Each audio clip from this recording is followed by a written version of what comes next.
Oh, I've got to. Whoa, recording There in we go. progress. Another reminder to turn your camera off if you definitely don't want to appear, but it should just be Hilary all being well. Yeah, hopefully. And apparently I have to appear. I let's get the slideshow going. Sorry. There we go, from the beginning. There we go. So, yes, very nice to be here with you this morning.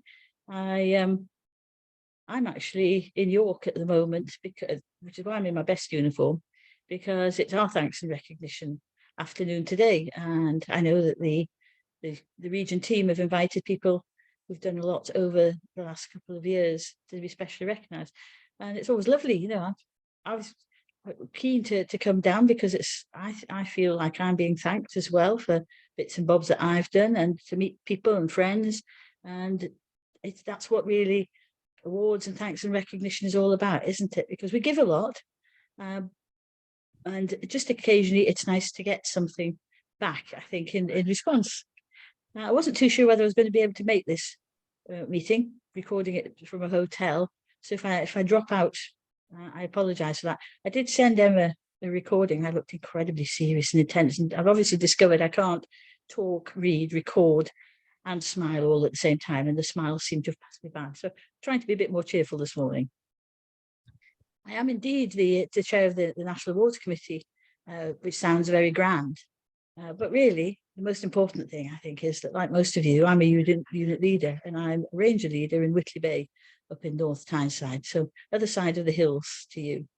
And I think that's really, it's always good to remember that you've got to be grounded in this, and that you see from brownies right through to people who've been in guiding for a very long time. And everybody needs to be thanked and rewarded at times. And sometimes people do amazingly special things as a one-off, and sometimes it's just a cumulative thing that people have put together over a lot of years. So I want to start with a question, really. Do you know a special girl, a leader or a supporter? Because the award starts really, I think, from knowing our members and what they do. And I hope you've seen this badge before, this logo, the Girl Guiding Hero. And this was a direct response to what happened 2 years ago, and started as we ought to be saying thank you to people who've done stuff through the pandemic. And then we thought, no, we must look wider than that.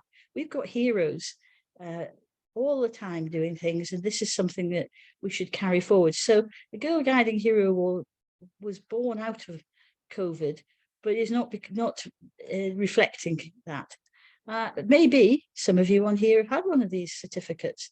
We wanted to make this a really special certificate, nice A5 size, and something that people would feel when they got it was a kind of instant response to say, you are a hero for what you do.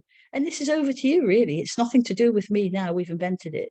You out there, anybody you know in guiding, just think of someone who's been a real hero in any way. It can be for anything, and I'll give you a few more ideas about that later. But think of someone, any age, who's been a hero, a member, maybe not a member, supporter, and you want to say thank you in a special way. Talk to the other leaders around you and to your local commissioner. See if they agree that this is a special person. Fill in a really simple form to say why your hero is a hero. And then different regions are doing slightly different routes on how you get it. Essentially, the certificate is in trading. It's importantly, if you look at the certificate, it's got 3 signatures on: the chief guide, your region chief commissioner, and a county commissioner. And that's because we want to say, whoever you are, you're the hero. And from the top of Girl Guiding's volunteer structure to the most local one, we recognise how heroic you are. Once you've got that certificate, you just plan a nice little presentation. There you are. That's it. Sorted. A really easy way to say thank you. Not going to take long. Could be done in a couple of weeks as a really quick response. And everybody understands a certificate. The brownies who got certificates in the first pictures were absolutely thrilled. Their parents were chuffed to bits for the fact they'd been recognised for doing some fundraising. But it can be somebody much older who gets the certificate in a maybe nicely framed on their wall, and just reminds them that we actually do appreciate our leaders. So what might they have done? Well, it could be, as I mentioned, a special fundraising effort. And I know, again, born out of COVID more than ever, people found charities they really wanted to support and made an amazing amount of money. But that's ongoing, isn't it? If you have a family member or a friend who has a particular disease, ailment, problem, challenge, people will fund will put together fundraising efforts, just giving praises. And if that's something special, well, celebrate. It could be somebody, an individual or a member of the community who's really looked after other people. It could be for all that someone does, looking after local guiding. Showing fantastic citizenship, coping with adversity. Actually, this list only ends where your imagination ends, because if you know someone who deserves to be rewarded and you can think of a reason, then a hero certificate might just be the thing that really helps them. I am going to say, actually, as I go along, obviously I'm going to do a lot of talking here. If there's anything I say that you want to ask about, just stick it in the chat, save it till the end and ask me, unmute yourself and ask me. Well, Emma is probably going to be monitoring questions as they come along, and we'll butt in if there's something I've missed that I should answer straight away. But as with everything in Girl Guiding, I've given you a link at the bottom of the page there, which can be circulated around if you don't know where to look, of how to find out more about being a Girl Guiding hero. This is just some of the examples we've got. It says citation, which makes it sound very grand, scary, but actually it's really just a little bit on a form that says, I want such and such a person to be noticed as a hero because. And so we've got things like saving somebody's life using CPR, the county treasurer, who isn't really a long-term person involved in guiding, being a game changer, a true guide. These are really important words that say something different. Knitting and crocheting over 100 items. I'm always impressed by that because I couldn't do the one, never mind the 100, to sell in aid of county house funds. And somebody who lives every life, throws herself into all the guiding activities, virtual, face-to-face. Really important that these people are recognised. And I like this last one. You've transformed guiding in your units to be vibrant, fun and active, inspiration, a mentor. And, you know, it sounds like there shouldn't be many of these people around because they're so special. But actually, as you know and I know, Girl Guiding is full of very, very special people. So let's think about some of the other things that you can do to support members and non-members in your area. To say, we recognise, thank you so much, we're recognising what you do. The next one on my list, again, straight over to you, are to use the thanks badge and the good service brooch more effectively. And I'm just diverting into the chat. No, there's not an age limit for the guiding hero, Nicola. Anybody could get that, really. I guess there is probably is a bottom age limit of your youngest rainbow. And I would say there's a top limit of 100 and something, but really it's for everybody. I think there was another question coming in the chat there. Oh, that's lovely, Sarah. Great example. 3 young members with Polish family near the Ukrainian border, fundraising, and they've gone out to help. Fantastic. That's just the kind of thing that we do need to recognise.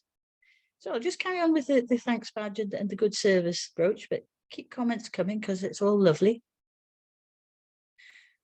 The thanks badge, which is a really nice little badge brooch. I don't know where badges meet brooches, really. In the world of awards, it's sometimes difficult to know.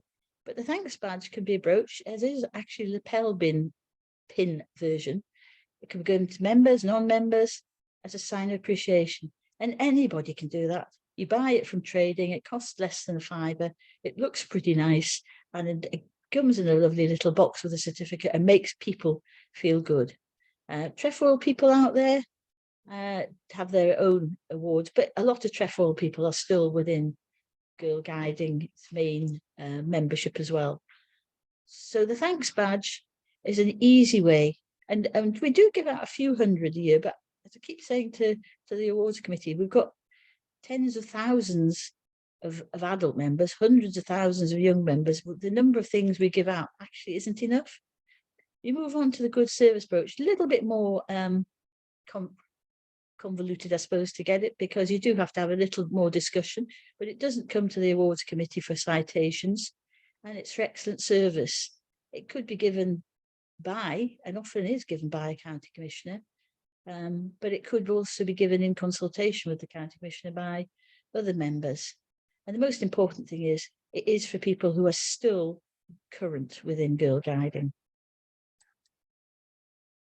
Another nice brooch. And what else can you do? We're not finished yet, but it gets a little bit more complicated after this.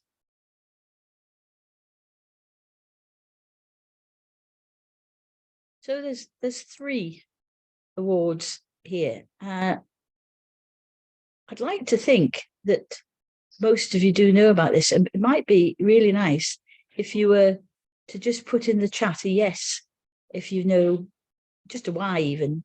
If you've heard of the Guiding Star and you know what it's for, just quickly in the chat, type a yes, just like you do on Safe Space Training, really. No, never heard of it.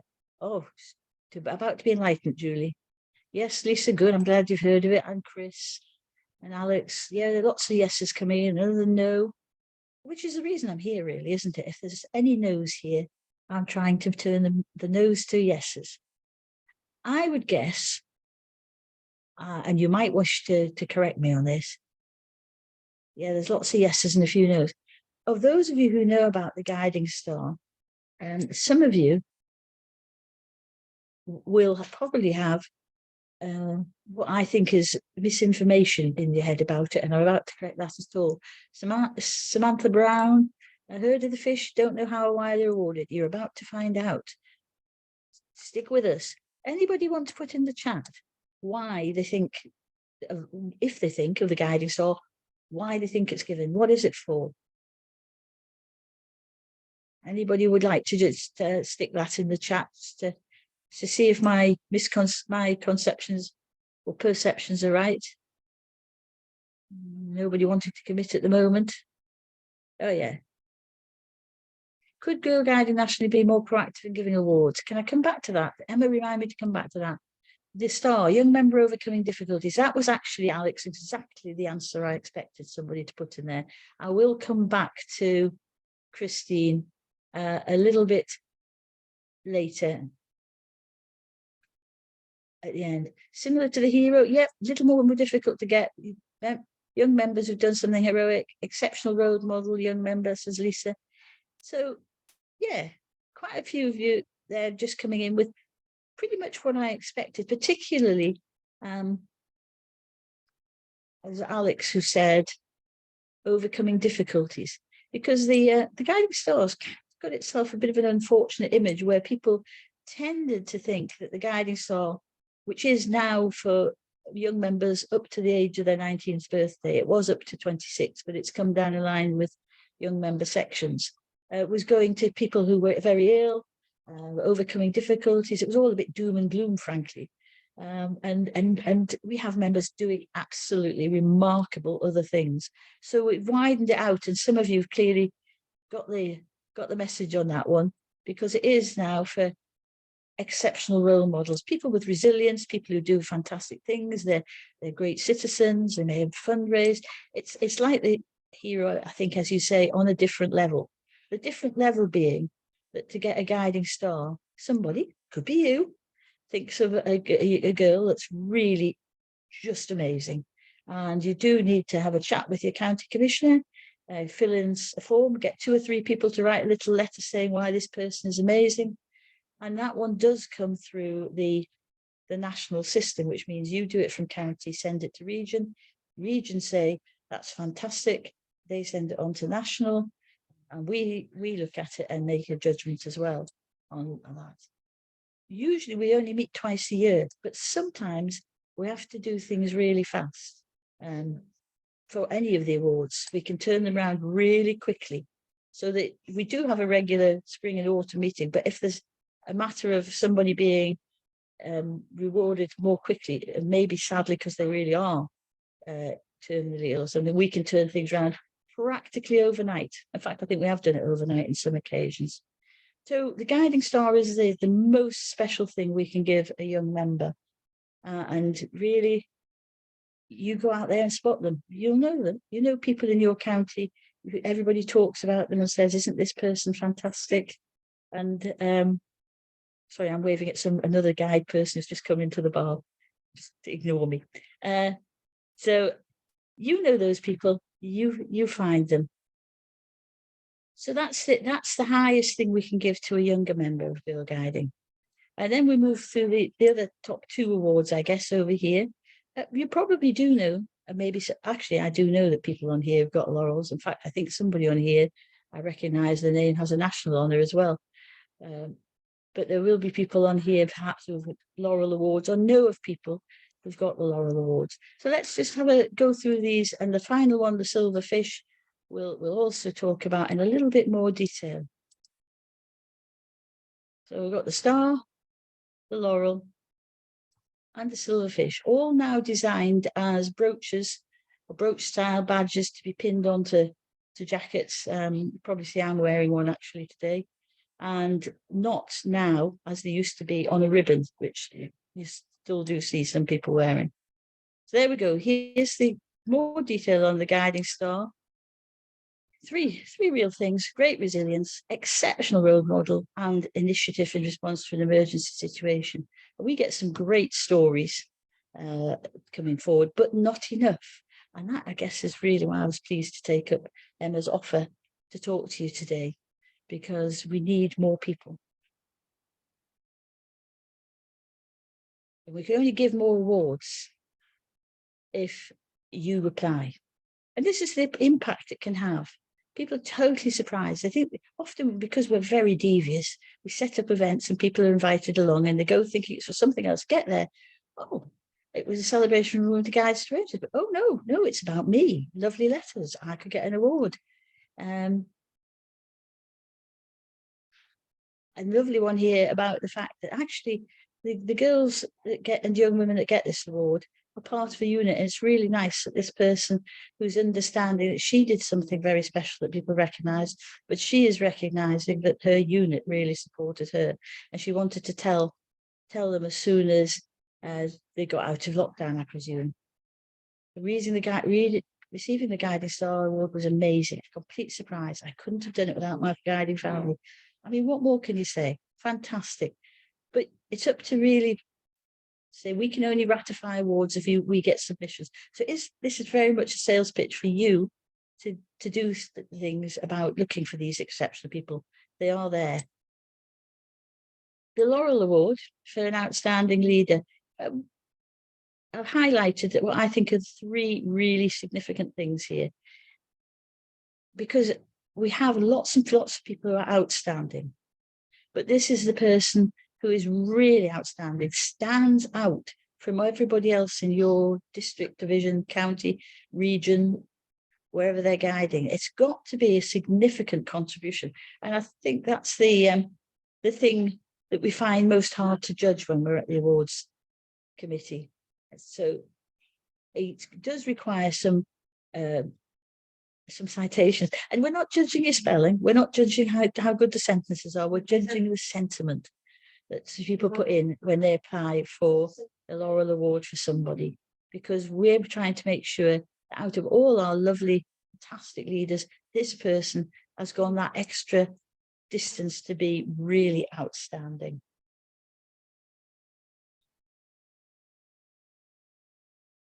And finally, the Silver Fish, which was mentioned before, and hopefully I'll cover some of the things. So the Silver Fish is the highest award in Girl Guiding. It is, and we thought long and hard when we were trying to think of how to word this to get a difference, because it was quite indistinct for a while. What was the difference between Laurel and Silverfish? So we decided when Laurel means outstanding, Silverfish means exceptional. And it's about what that person has achieved across the whole breadth of Girl Guiding. It's an exceptional contribution. It's the one where people in the county say about the person, I don't know how she does that. That's just amazing. What an incredible thing to do. So it's not only exceptional and outstanding, but it's about impact. a substantial impact in a variety of roles. It's the highest honour. There's not many given every year. I think the most we've done in 1 year is 6. Now, arguably, that's still not enough.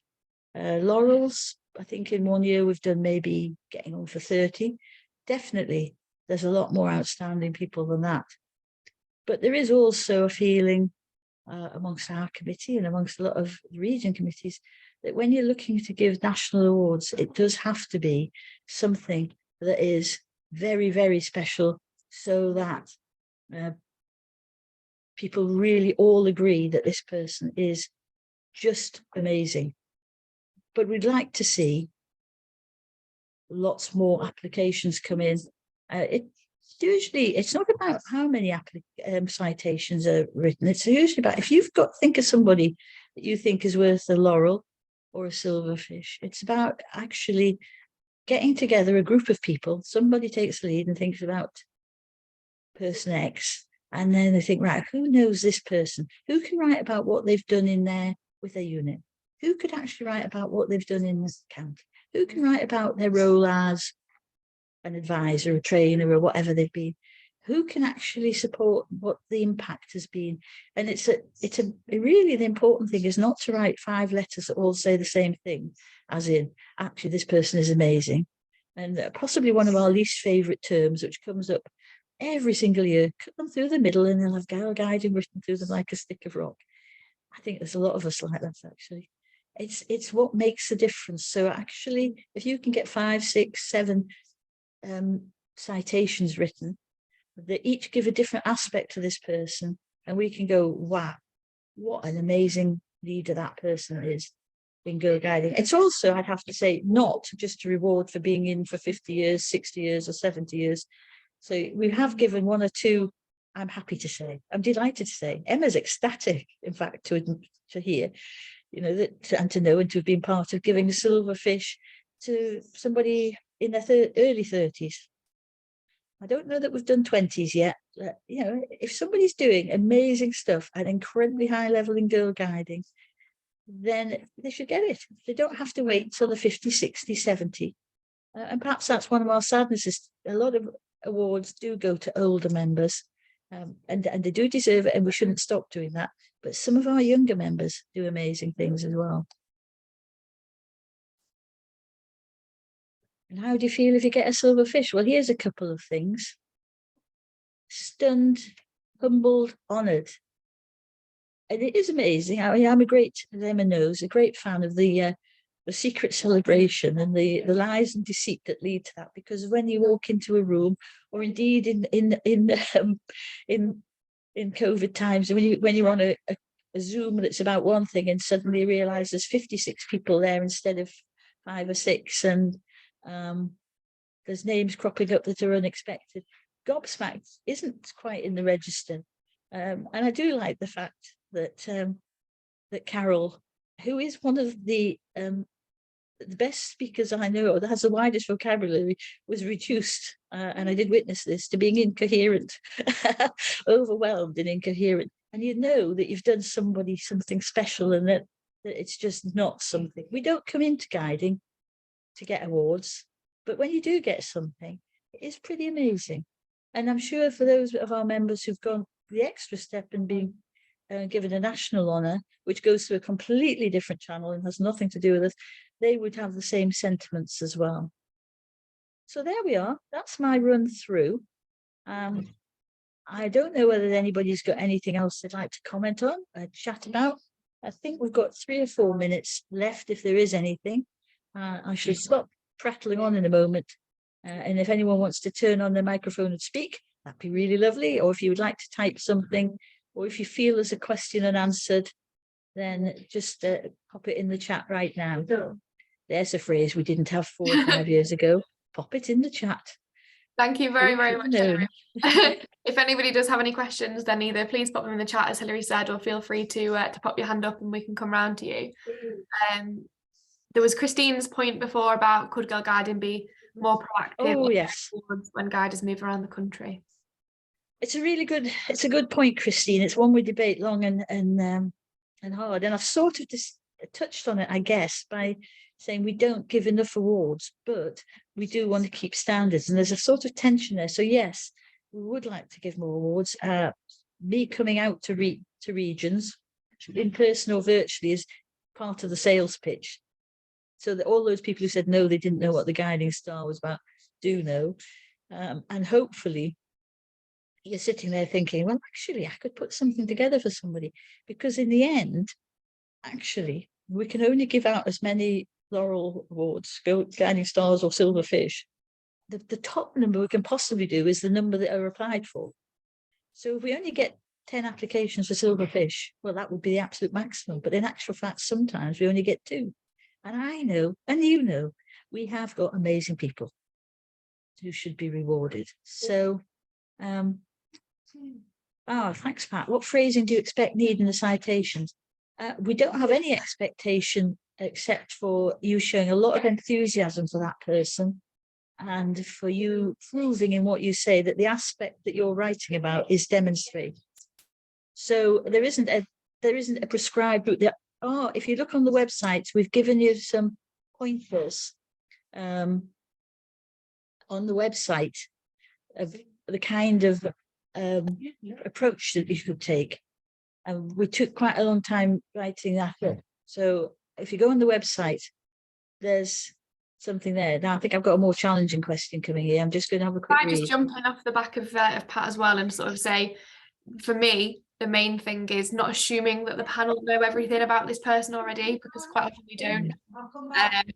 So not assuming that the panel know, you know, if this person is given loads and loads of hours to Ashley and they volunteer there every week, and you know they've been instrumental in its development. Well, we don't know what Ashley is as an activity centre or whatever, or really like local terminology. You know, they've organised Winter Wonderland every year. Well, what does that mean? What actually goes into that? So just trying to like really unpick everything would be my sort of top tip on what we expect. I think so, yes. We get if of the number of citations, we get an awful lot of people who have a lot to do with properties, but we don't know whether that property is serving 20 guides, 200 or 2,000 or 20,000. So if you have some facts and figures, it helps. Lisa, whoever this mystery person is, there's an awful lot of things there. So a lot of citations written in the right way, as in people taking those aspects and going through regions, you know, on the surface of that looks really a powerful range of things for somebody to have done. And if that somebody hasn't been awarded, it's probably something where it would be. Trying to see Chris another message there. If we go to Chris with a hand up. Sorry, I can see Natalie at the moment. Chris, what am I looking for? That's Chris. I'm looking. Are you speaking to me, Chris? Yeah, I am speaking to you. Lovely. Yes, I like human beings. Looking at the Silver Fish, and you ask for widening guiding influence, demonstrate that the nominated member has a clear understanding of the place that girl guiding within WAGs and the world, and they will have shared this with other members, young and old. What exactly are you looking for there? Well, it's really good. Whether you can hear a lot of noise, I reckon the guide leaders have just come out of their meeting because there's a noise. It's really good that, because the Silver Fish for a long time, and some of you who've been around a while might know this, got terribly tied up in people having to have had international experience. And it seemed to me and to my fellow committee members that a lot of people don't get the opportunity to have that fantastic international experience in person. So we wanted a form of writing it, Chris, that sort of a really good unit county person would be doing. So, for example, by demonstrating your understanding of global girl guiding, I think we're meaning you might not have travelled, but you will be making sure that the girls in your unit, if they're of an age, get opportunities to travel, understand the impact that the World Association can have, impact maybe some of the projects. You know, for example, when the war in Ukraine started, I made sure that a friend I have in girl guiding, who'd been to the Ukraine some years ago to introduce girl guiding there, and had some pictures. She sent me some pictures so I could talk about, you know, a reality. This is what girl guides in the Ukraine will be feeling like now.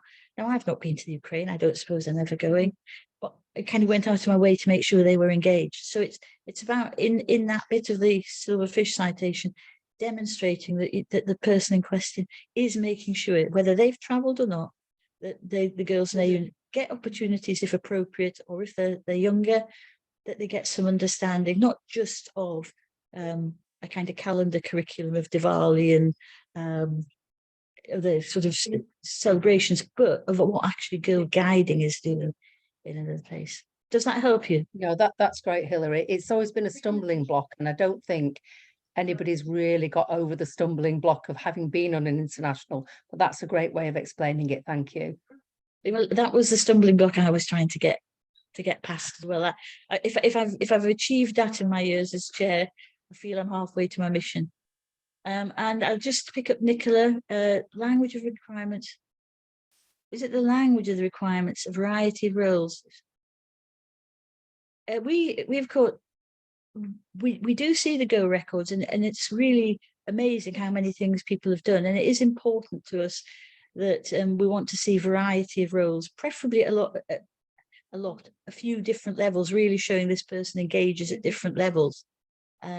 We have a problem sometimes with Go records not being very up to date, but most things that are on Go, and the citations, if you can demonstrate, go back to Chris's point about the global guiding. If you could demonstrate, for example, you're looking for a Silverfish for somebody who hadn't travelled, but they'd been involved in promoting WAGS projects that help their girls to understand, that would be the kind of evidence. I think the language does always provide a barrier, but it's kind of up to you to unpick it if you can, and if you can't, to come to me directly, to go to Emma directly, and we'll try and help you with it. You could always go to Halfway House. If you've got somebody in mind, you can ask what we think, and then we might be able to give you a bit of a pointer of how to make that application better. I think we've run out of questions. Is that okay? I think we have. I will just sort of obviously hop in and say thank you very much, Hilary. That was really, really interesting, and we will share the kind of the presentation and the links as well for people to look at. There are other region awards too. I just wanted to quickly add in. Of course. Yeah, so we have our Chief Commissioner Award and our Region President Award for volunteers and young members respectively, that go through our Region Awards Committee. So there are lots and lots of things out there. I think I particularly want to stress about the Hero Award.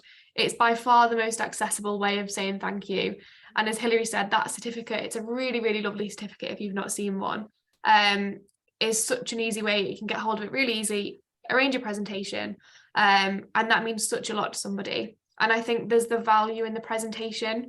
You can kind of take away what award it is, and actually it's the act of saying thank you and the act of giving a certificate or a badge and making that presentation feel really special. And in terms of growth, linking it all back to growth and retention, clearly awards play quite a big role in retention. But actually in terms of growth, it gives us an opportunity to shout out about what we're doing and how incredible Girl Guiding is and why this person has got the award. So just thinking about who we're saying thank you to and how we're awarding it, the value in the presentation, and then making sure that we're shouting out about that as well, and really using I'm going to jump in and back that up, because I can't say too strongly that it is the way you give something. It's it's not what you say, it's the way that you say it. And I've heard of odd occasions where people have more or less had a Hero Award arrive in the post at home, nobody there to share it with. The joy of getting something is often in the sharing. Well, in my opinion, it's all in the sharing of the joy, to be honest. So yeah, whatever you're presenting, whatever you're getting, whichever badge, brooch, award, just make it special. Yeah. So hope you have a nice rest of your day, and I'll go shopping in York now. Bye. Have a lovely afternoon, Hilary. Thank you so much for joining us. You're welcome. Yes, so thank you to Hilary for doing that. And again, that was a slightly more like unusual session for a growth conference, a growth training, I know, but I really wanted to include that.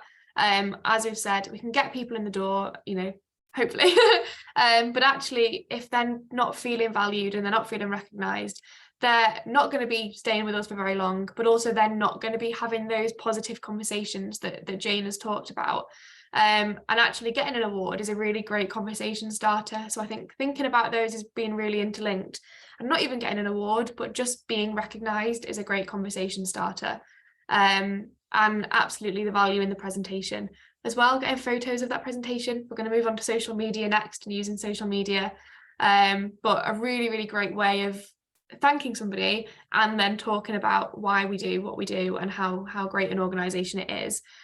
Local press as well are really, really keen to pick up on stories like that. You know, a little brownie getting a hero award, up to a volunteer who's done some fantastic fundraising or supported local units through difficult times. The local press love that, and that's recognising a volunteer, retaining them for longer, and also getting us out there into more external facing places as well.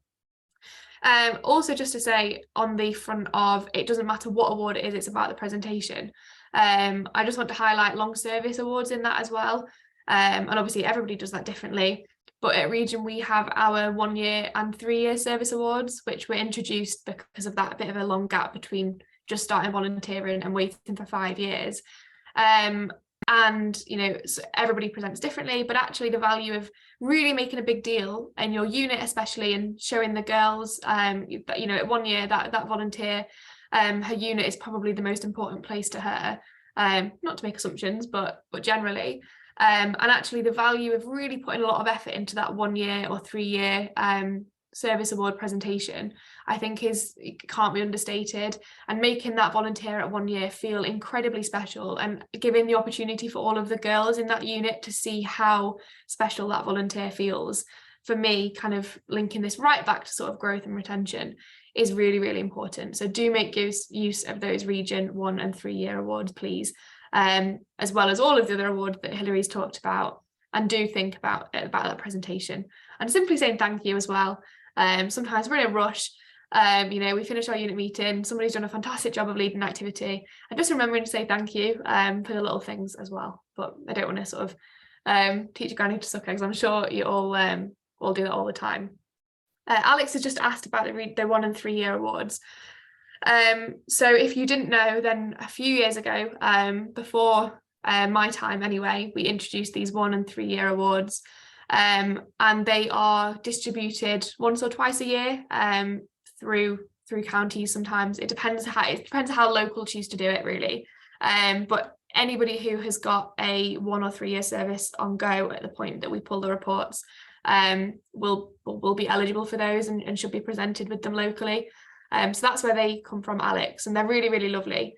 And as I said, a great way to bridge that gap between the 1 year, the starting volunteering, and the 5 years. And again, just a bit of a fact to back that up, since we introduced those service awards, the average time of volunteering in Girl Guided North West England went up, which shows that kind of that recognition really early in someone's volunteer journey is super important in them staying longer. So I will quickly move us on to using social media, which is our next session. And I have to admit that this session has had to completely change very last minute, because I was going to talk a little bit more about the new branding that we've already mentioned, and how kind of having that cohesive messaging and branding, especially on social media, is really important for growth and getting our message across. Now, unfortunately, it's not available for me to show you at the moment, so that is having to be changed last minute. But I thought instead I would just talk a bit more about how, regardless of branding, regardless of what that key messaging is, we can still use social media effectively. And there are two real avenues of using social media. There's one which is just our social media that we use for our units day to day, you know, whether you have a unit Twitter account or a parent Facebook group or an open unit page, and just showing off what we do every week. And then there is using social media to actively recruit, you know, whether that's sharing recruitment campaign materials or putting out a plea for volunteers to save this rainbow unit, whatever that looks like. So they're the kind of two strands that I'm going to talk about today.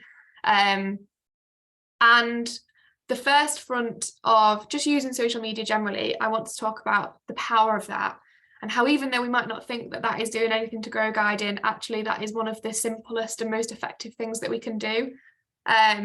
if we go right back to why we do what we do and the impact that we have on young members and the opportunities that they have through Girl Guiding and how much that means to them, actually the best thing that we can do is talk about that every week. Whatever activity that looks like, whether that is an exciting trip or residential, or you've taken your brownies canoeing one night, or if it's just, you know, that activity you've done for thinking day and they've made something lovely, or they've done some cooking or some DIY, whatever that looks like, actually one of the best things you can do is shout out about that every week. Not only are the parents seeing that, if that's a unit Facebook group or page or whatever, and seeing the value that their daughter has, their girl has in getting in attending the unit meetings, but actually you are going to start to see more people noticing your content, and just, you know, in my local area, for example, I know units have got these pages, and then every so often they share into your local community Facebook group, just being like, oh, look what X Brownies got up to this week. And that's a really, really lovely way of not necessarily actively recruiting. There's no ask for volunteers in that, but you're just subtly reminding people that Girl Guiding exists, that we're here, because we all know we still get those questions. Does that really still exist? But actually just showing off the varied programme that we have and the different opportunities that we offer to girls. So that would probably be one of my best top tips from today, is if you haven't already got a unit Twitter account or a Facebook page, have a look at setting that up. And it really doesn't need to be a lot of effort. Obviously you need to manage photo permissions. That's the most important thing to say. And in the email that goes out after this event, I will link through to all of you kind of how to do it safely information.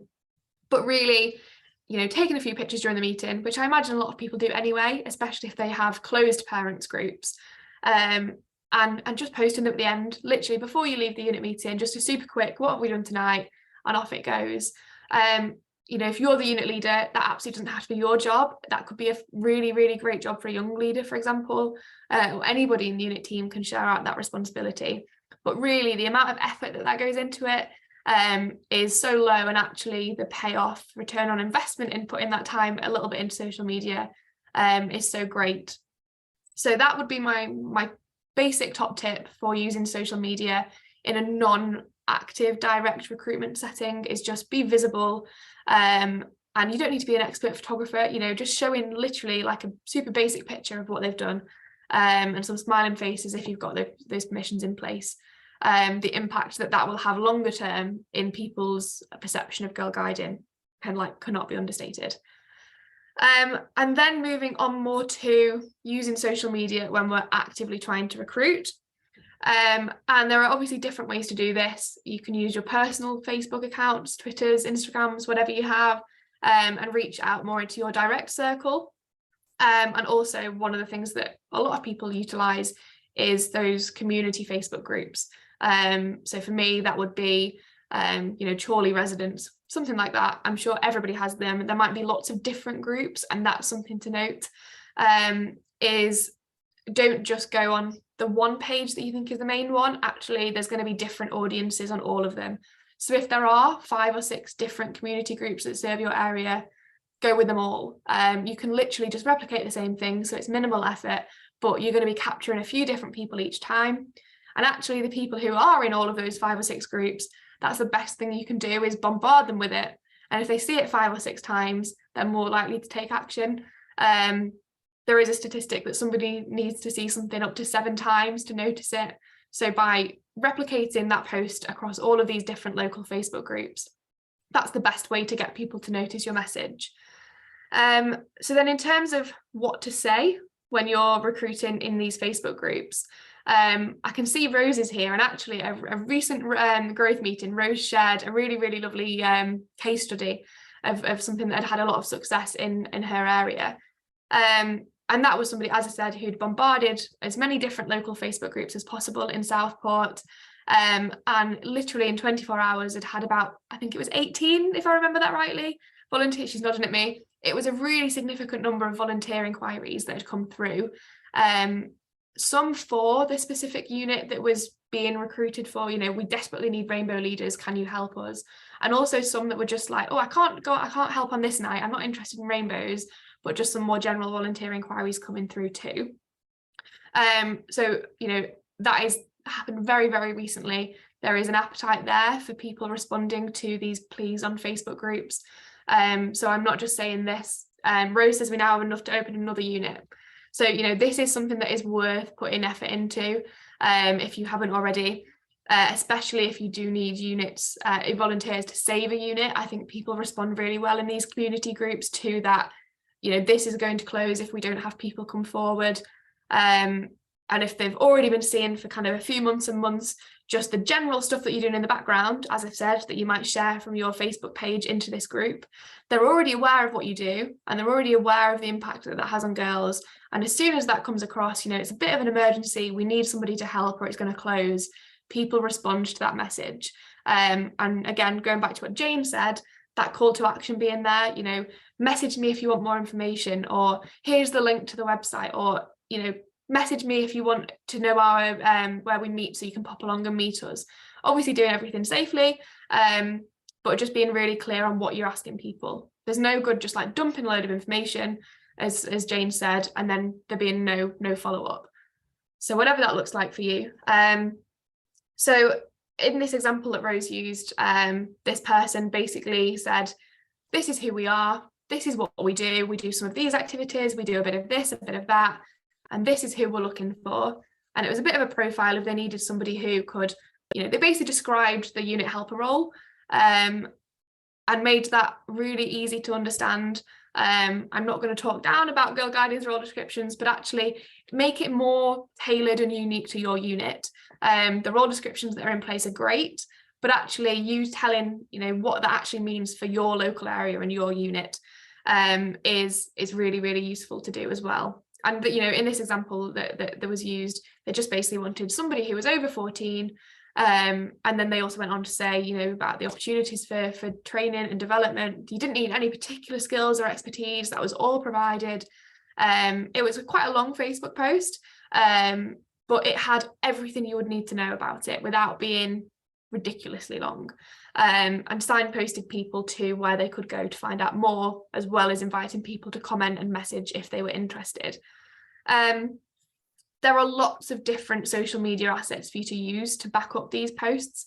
If you don't feel comfortable writing out a whole spiel yourself and trying to sell Girl Guiding, doing that marketing, that sales and marketing, in the growth recruitment toolkits that are available online, which again I link to later on, there are examples of captions that you can use in social media posts for recruitment. So again, if you don't have the time, I appreciate that this is a time commitment sometimes if you're already running a unit and already struggling for volunteers, but there are things there for you to literally just copy and paste and use, as well as images, videos, GIFs. Lisa showed us that brilliant video before. There are so many examples, some section specific, some general, some stills, some videos, that you can use in your social media posts, so that again you're not having to worry about what goes out with that. What I would say is put in something, a video, a picture is better than nothing. People notice it more when they're scrolling through Facebook or whatever. So do lift those from Girl Guiding's toolkits. They're really, really useful, and they refresh them very often every time there's a new recruitment campaign. So please do make use of those as well. We have some region assets too, which I can link to as well. We had a Guiding Memories campaign last year as part of our 50th birthday that took all of the different past uniforms alongside current uniforms, and we provided some example posts to use with that. Again, trying to get people who maybe were a member and would have recognised those past uniforms, trying to tap into them as well. So you can be a bit clever about it and tailor your messages and try and tap into specific audiences. But the general presence, the general top tip of just being present, I think is the main one. I'm just reading through the chat and I feel like I'm talking very quickly. I've got a lot to say and I'm trying to rush through it now that we've a little bit over time. So I'll just go to a couple of these questions in the chat. Vicky says, can you let me know what was posted? They post regularly and only get an occasional inquiries. Yeah, so I have the post, the copy for that. I didn't want to share it because I didn't know whether the person would be happy to, but I'll strip out any sort of identifying details and share that afterwards as again part of the follow-up. But as I said, it was a fairly lengthy post. You know, it wasn't just we need volunteers, come and help us. There was quite a lot of information that somebody would need to know about what that ask was. but I will absolutely share exactly what was in that for you all. Lisa says that she's had a lot of success on Facebook using the theme, "Are you new to the area? Make new friends and support your local community." And apparently that "Are you new to the area" approach has worked really well. So maybe tap into that. You know, people, there's probably key times of year to do that as well.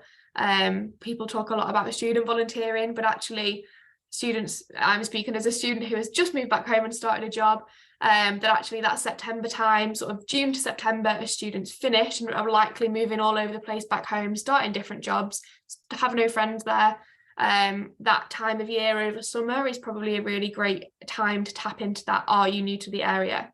And as I said, speaking as a student who has just moved home, I'm obviously already in Girl Guiding, but if I hadn't have been, then I think I would have responded really well to a post that was saying, "Come and join this community, meet new people," because otherwise you sometimes sit there and you've got nothing to do in an evening. So tapping into that. More comments coming in. Lisa has also been Lisa's stealing one of my points for later, so I'll skip over that, Lisa. Yeah, thinking on the same wavelength. Nicola Price has said, "Whenever Rainbows and Brownies need your help, following a drop in numbers during COVID, it's really pleasing to see that unit numbers have grown, but they now need volunteers." So that is Nicola's example post there. And again, really, really clear call to action at the end.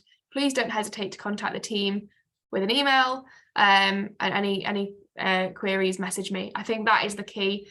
Obviously drop the link to join us as well, but that can sometimes leave people with questions, they're not quite sure, whatever. So making sure people know that there is an actual person they can speak to, that you're happy to speak to them and take on any questions is really, really key.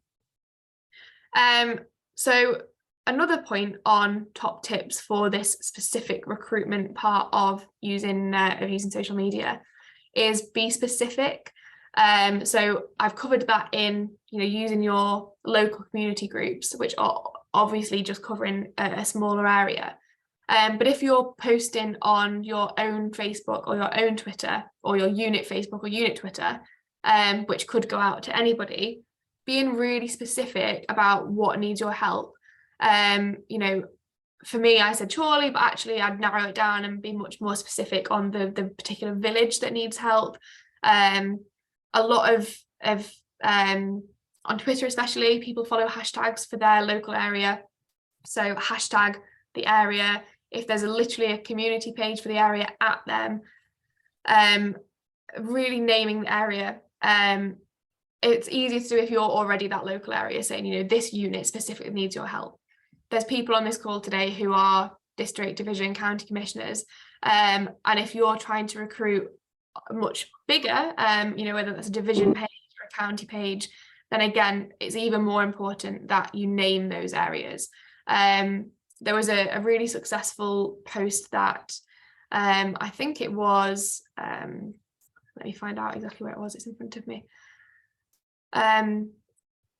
Here we go. So Girl Guiding Wirral had a lot of success last year by using Twitter, their county page, to recruit. And they said, "Do you live or work here in a specific area? Could you help out at Brownies? We're specifically looking for volunteers in," and listed the places. So, in terms of if you're a higher level of Girl Guiding, and if you're trying to do a bit of a recruitment campaign on social media, finding out, speaking to those volunteers on the ground, where specifically do they need the help? Wirral is a big place, but actually narrowing down the specific towns, villages, and more local areas that needed the help. They found that people responded better to that ask. Again, I think that comes down to people maybe responding better to those like emergency pleas. And if they know that there is a desperate need for volunteers in this particular area, people are more likely to respond to that than a general, "We need volunteers." I think it's just natural that people respond more to that ever so slightly urgent request.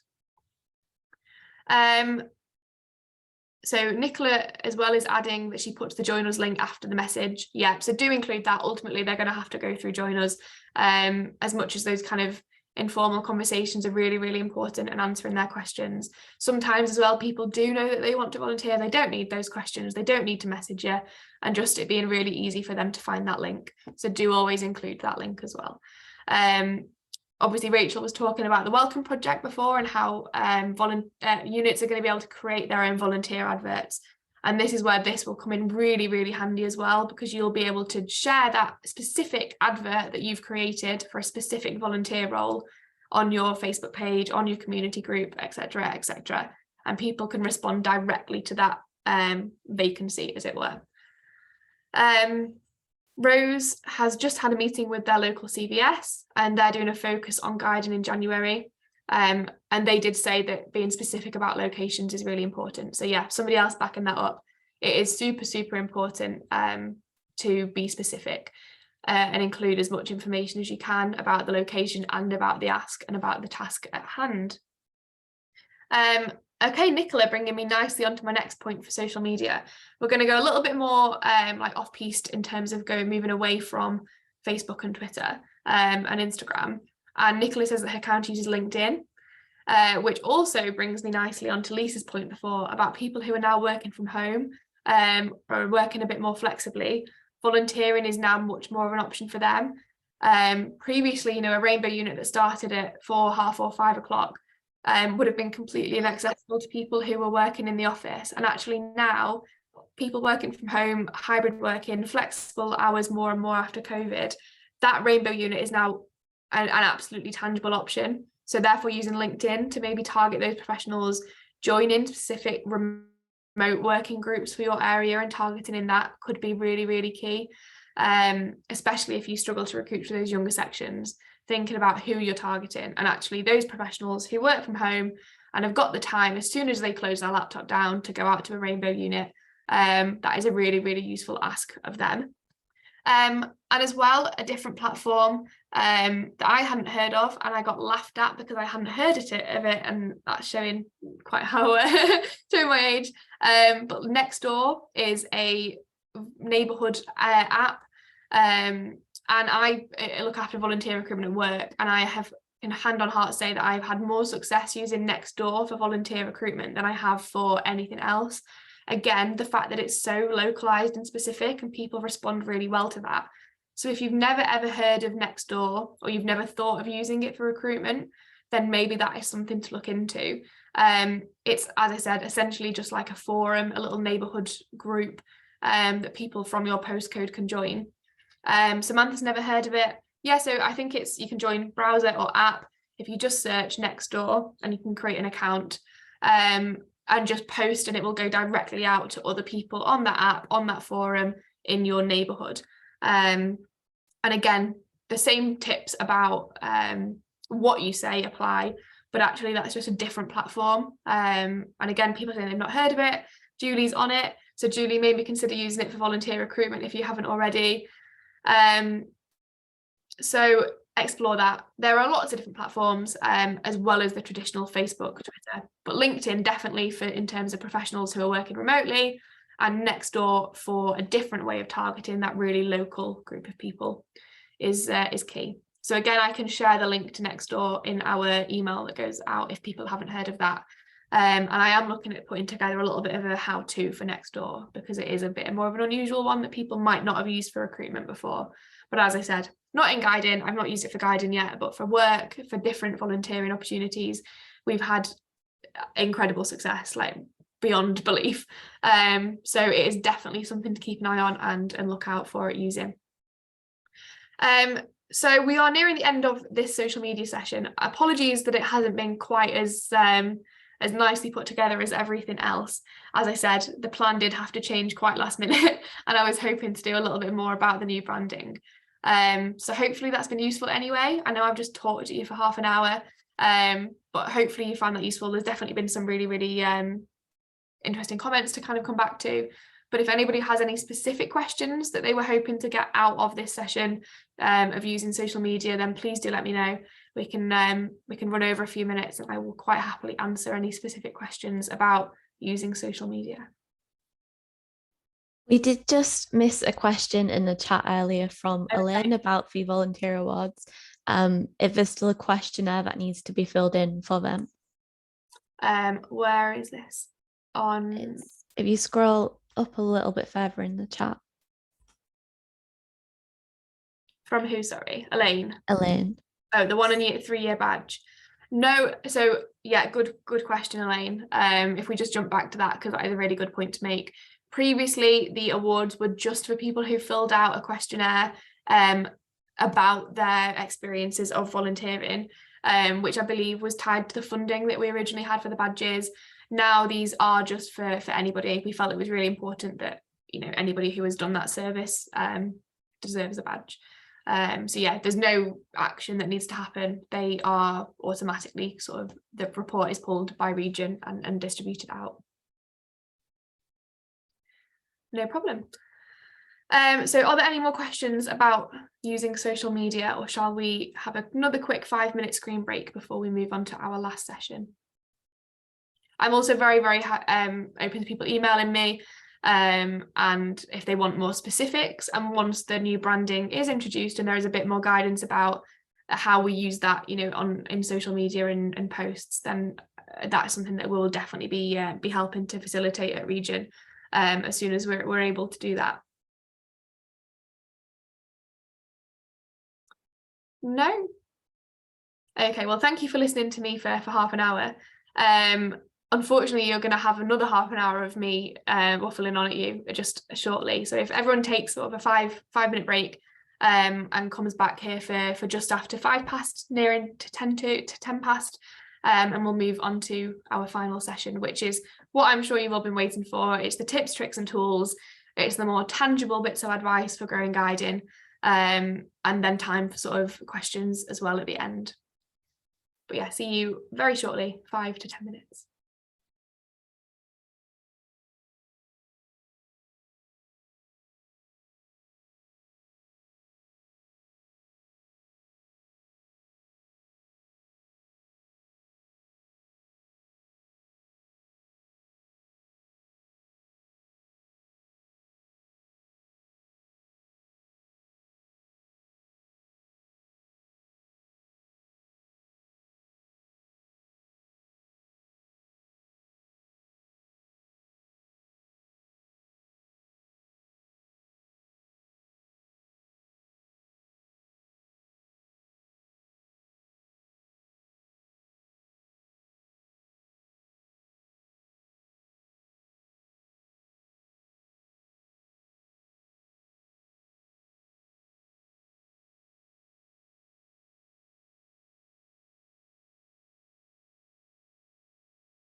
Okay, welcome back everybody. If again you just sort of give me an indication that you are indeed back, that would be super helpful.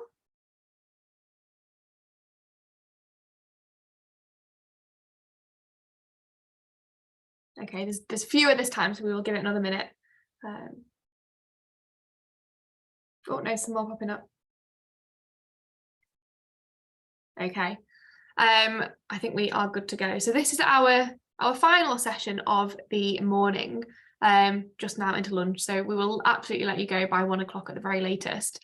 But this is our tips, tricks and tools session, which is going to be the more tangible ideas and just sort of ways to approach growth that you can actually take away and do. So hopefully you will agree that the rest of the morning has been super, super useful in terms of thinking a bit more bigger picture. But actually this is a session that's going to share some ideas that can actually help you go and grow your unit.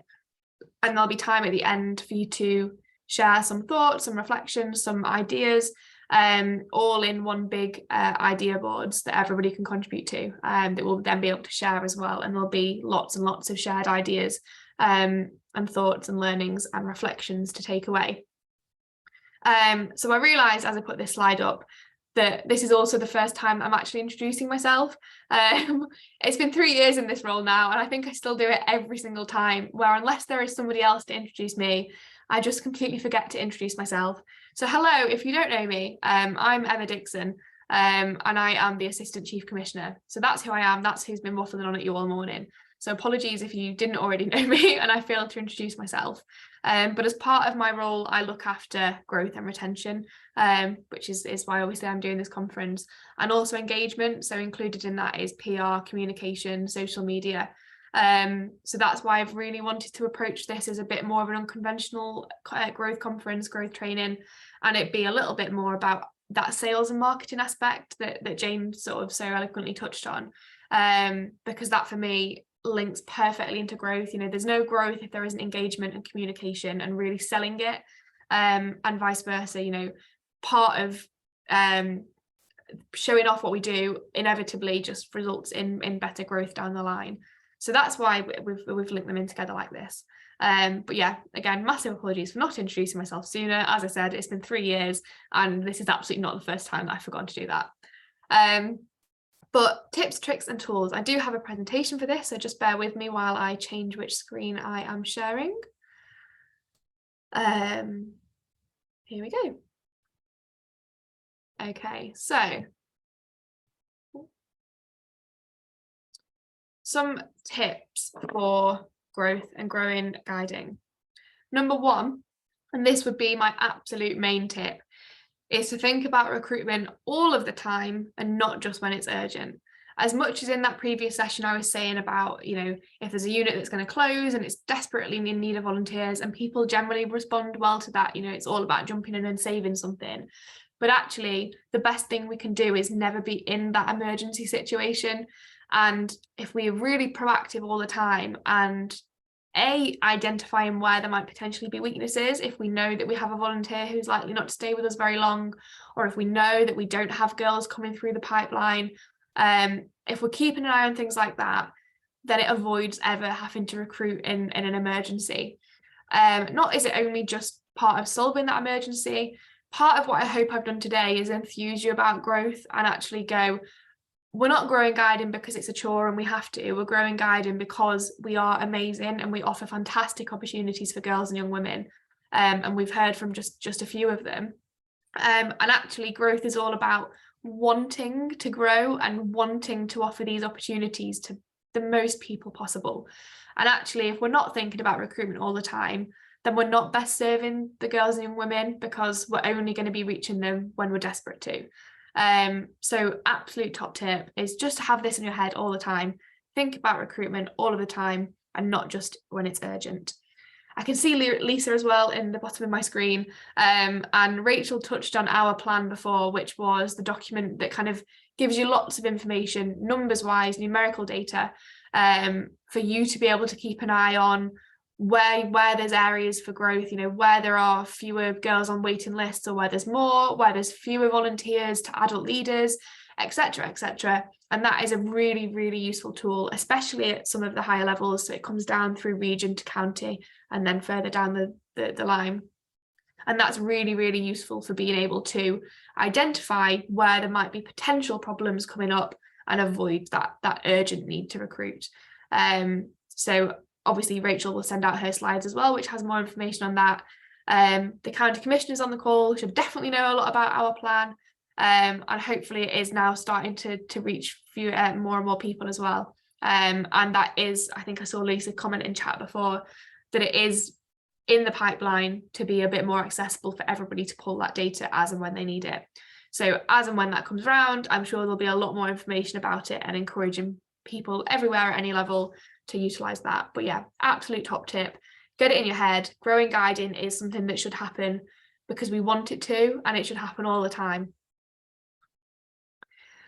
Tip number 2 is working together with local units. So if you're sat here because you're really, really struggling for girls, there might be a unit around the corner that has got a waiting list as long as their arm. And having that communication with local units and working together and sharing those girls, I think this is particularly important with girls, but also with volunteers. But actually, if there's, you know, hundreds of girls on a waiting list down the road and you're really struggling and there's a unit potentially having to close, then that just does not make sense. And I get that a lot of times people are really proud to have a waiting list, and, you know, there's lots of girls wanting to come to their specific unit, but actually we need to be looking at this as a bit more bigger picture. And yes, it's fantastic that the girls want to join your unit, but actually we should be really, really passionate about them joining Girl Guiding, whether that's your unit or the unit down the road. And I think part of that is, if you're a commissioner, is having those conversations as well and supporting, but actually as a unit leader, sometimes being willing to let go of that waiting list. And yes, it can be a really big compliment if there's girls that are desperate to join yours, where their friends are, or where they've heard you do a pack holiday every year. But actually, in terms of us giving opportunities to girls, going right back to why we do what we do, it is far more important that we're getting them a space in Girl Guiding. And I know some of you will be sat here going, oh yeah, but it's not me, it's the parent or the girl who desperately wants to join this unit. Fair enough. But actually, do they know that they might never get a place in your unit? You know, are you being really honest that this waiting list is too long when they're not going to get a spot? Because sometimes people are honest about that, and then the parent or the girl can make a decision, you know. But actually some people, and I've definitely been guilty of this when I was a bit more inexperienced and wasn't quite sure how waiting lists worked, etc. I've not been having that conversation with the person joining about just how long that wait might be. So being honest with them and saying, we're really, really sorry, but it might be a few years or never that your girl gets a spot in this unit, but I can recommend this unit down the road. They meet then, they meet at this time, and they'd be really lucky to have you. So having that conversation. And as I said, our plan as well, the tool that HQ pull from Go, is a really, really useful way of commissioners especially supporting this working together. Another top tip is being prepared to respond to inquiries. So if you've done that really, really, you know, pleading post on a local Facebook group asking for volunteers, then making sure that you are prepared and do have time to respond to them. So think about the best time for you to post that ask, and making sure that you have enough time set aside to be able to respond to them. We heard from Rachel before that volunteer conversion is particularly good in the Northwest compared to other regions, but actually there's still a lot of room for improvement, with it only sat at 47%. So absolutely go ahead and recruit and share on social media and do your recruitment stand, etc. But just think about how you're going to manage those inquiries and doing it at a time that you have the time to respond to those. Because the worst thing that can happen is you put all of that effort into a Facebook post, or into doing a talk at a community group, or into holding a recruitment stand, and then never having the time to follow up. Not only is that like a waste of your time having done the action in the first place, but it also leaves a really kind of negative impression of Girl Guiding on that inquirer. So please, of course, there's time commitment that goes into that, and as Rachel was saying, a lot of the work that's going on in the background is how we can reduce this admin burden on current volunteers. But in the meantime, just please make sure that you are thinking sensibly about when you do this recruitment and giving yourself time to respond. Saying yes to flexible volunteering.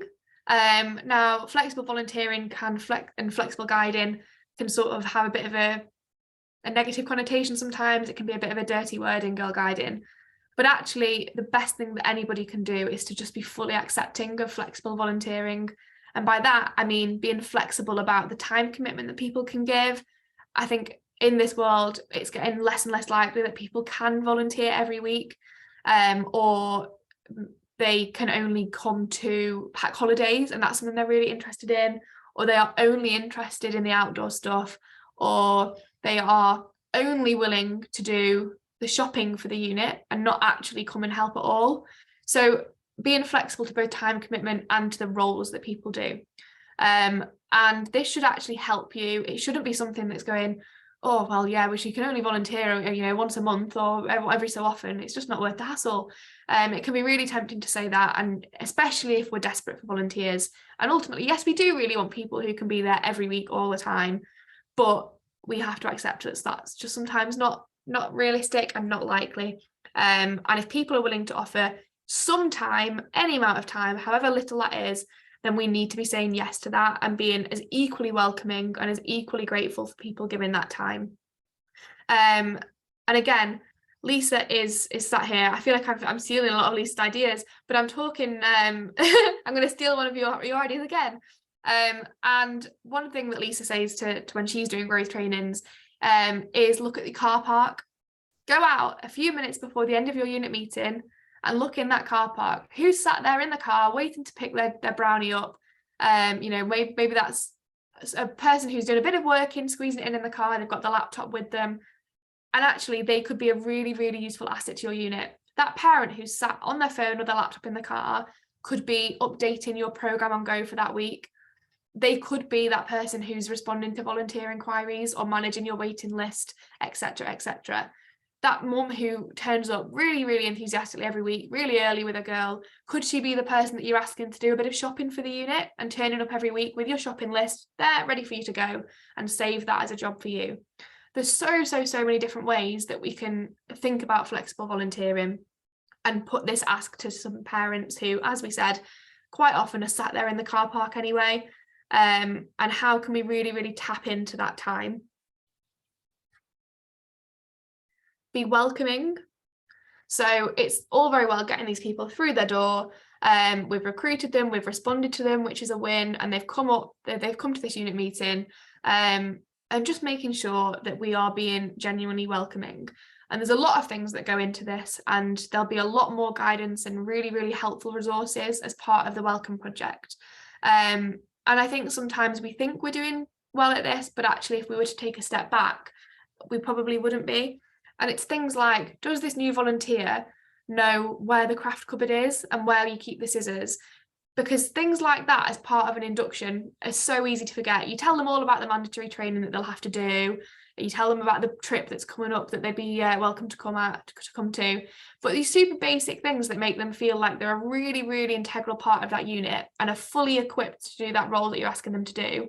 Things like that can be really easy to miss. So I would take a step back, and I've done this and reflected on my own unit as to how you welcome a new volunteer. What is the essential information that they need to know to feel confident and empowered and equipped to do that role, as well as being part of the unit team? And things like immediately adding them to that volunteer WhatsApp group or your Facebook group, whatever that looks like for you, making sure you're adding them. Otherwise, you know, if they get wind of the fact that there's a Brownie Leader WhatsApp group and it's week 3 and they're not in it, that doesn't really give them a good impression. And it might be that the person's just completely forgotten about it. And that's why I'm saying take a step back and think about all of those things that just come naturally to you, but that a new volunteer, it's really important for them to learn about. And I think actually one of the best things to do as well when we're doing our sales pitch that Jane talked about is to, as much as we talk about Girl Guiding being this amazing group and community, and it's incredible, and that's why we all love it, just being ever so slightly careful about how much you hammer home that point, because to somebody who, especially if they've never been part of Girl Guiding before and they turn up to this unit meeting and it's all about how close everybody is and how much like a family it is, as lovely as you think that sounds, I think it can sometimes be a bit daunting and a bit overwhelming to people to just be met with that. So yes, talk about how great Girl Guiding is and how you meet friends and it's great, but just ever so slightly tone it back sometimes and listen to yourself. And as Jane said, if you're ever going to record this sales pitch and listen to it back, that's something that I would really encourage you to particularly pick up on, is just how open and welcoming do you make Girl Guiding feel? Or are you leaning a little bit too much on the point of it being so much like a community that actually it's a bit hard to get into that community? So just sort of something to be aware of. And then another top tip is be careful who you moan to. And as much as it is so important that everybody can have a moan and everybody has a support network, just think about who you're moaning to, because if that's your best friend, actually, is that the best person to moan to? Because she could be a potential volunteer. Or that person you sat next to on the bus and you might go, oh gosh, I've been at Brownies tonight and it's been a nightmare. Whatever it might be, they're both rubbish examples. But just think about who you moan to, and actually you moaning to them, as much as it's so important that you have that person that you can, think about the audience that you're moaning to, and actually, is that giving the right message across about Girl Guiding? And is your one moan potentially stopping that person from ever volunteering, because their lasting impression is you moaning to them about how awful that brownie meeting was. So I can't stress enough how important it is for you to be able to moan and have those frustrations, but think about where you're doing it. And especially on social media, I see a lot of times people using social media to moan about how difficult girl guiding is, which again, it absolutely is. It's frustrating at times, it's difficult, we all have our challenges, but your hundreds and hundreds of friends on Facebook who are equally hundreds and hundreds of potential volunteers aren't necessarily the right people to share that with every week. So again, I don't want to be too negative and too preachy, but I think that's something that people again can quite easily forget that they're doing. And it really can have quite negative impacts on recruitment further down the line if people are just thinking about, well, why would I go and help at that brownie unit because all she does is moan about it every week. You can see how it has an impact. Okay, moving on to tricks. And this was probably the most difficult section to fill out. When I called it tips, tricks and tools, it sounded really snazzy, really catchy. And then when I actually put the presentation together, it's quite difficult because there really aren't very many tricks. There aren't any things that you can do to wave a magic wand and solve all of your recruitment issues. So really you can argue that most of these are just tips as well, but I did try to pick out a couple of things that were maybe a little bit more unusual and could really be classed as tricks.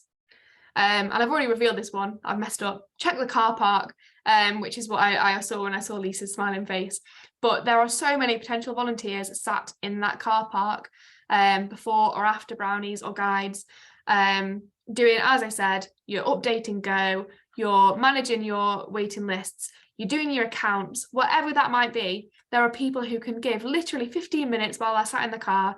And of course, some of these people might have to have actual roles, but that shouldn't be a barrier to using these people and their time and their willingness to support the unit. The fact that their daughter's there, again, they maybe will only give you 2 or 3 years while their daughter's a brownie, but that is so much better than nothing. And then next 3 years come around and you check the car park again. So don't let the fact that they're a parent and they're not going to be around forever be a barrier to that. They might love it. They might stay on board as your unit treasurer forever because they've really, really enjoyed that. And some people literally love shopping. They might absolutely love going along to Tesco every week and buying the stuff for your weekly meetings. And it doesn't matter actually when Flossie's left, they'll just carry on doing it. They might not, but that's fine. You find somebody else. But checking the car park, having those conversations with people and really utilising those people who are already there right outside your unit and have that connection to your unit. Another trick is having a taster evening for waiting list girls, especially if you have a big waiting list, especially if you've already established that there isn't a unit down the road who's struggling for girls that you can't just send them to. You've got this waiting list, and really you could do with an extra volunteer to be able to take these girls in. Well, actually, running a taster evening and inviting the parents along is a great way for them to not only still be a bit enthused while they're on the waiting list and be excited about what they've got coming up for joining, but you can have that conversation with the parents and say, well, actually, we are on the lookout for another volunteer, and we'd be able to take all of these girls if we had that other volunteer.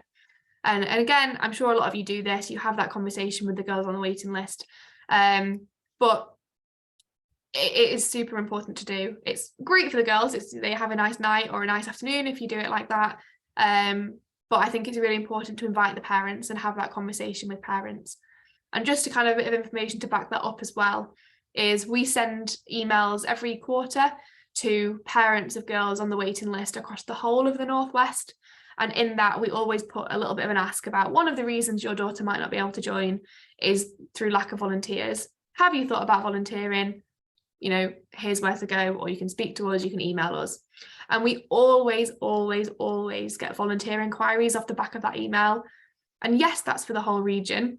But what I'm saying is if you have that more personal approach with your personal unit waiting list, I really think that there are some keen parents who would do anything to get their daughter into that unit.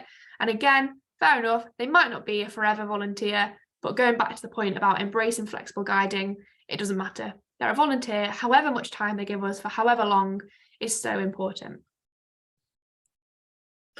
Another trick, do local companies offer volunteer leave? this is becoming more and more like widespread. Companies getting really, really clued into their corporate social responsibility and offering paid volunteer leave. Some just a few days a year, but some weekly. Some companies offer people paid time weekly, an hour or so, to do volunteering. And are you tapping into that? Why not put Girl Guiding in the front of people's mind, you know, to be the first organisation that somebody thinks of when their company offers them volunteer leave? LinkedIn, as we talked about before, would be a great way of exploring this, but also just that general social media posting, being visible, having these conversations with people so that, you know, they join a new employer, they have an hour a week to be able to volunteer, have Girl Guiding be the first thing that comes to mind. So again, something that is quite a new concept really, but it is happening more and more, and let's do everything we can to make these people want to join Girl Guiding. And again, let's not treat them any differently because they're doing it through their employer.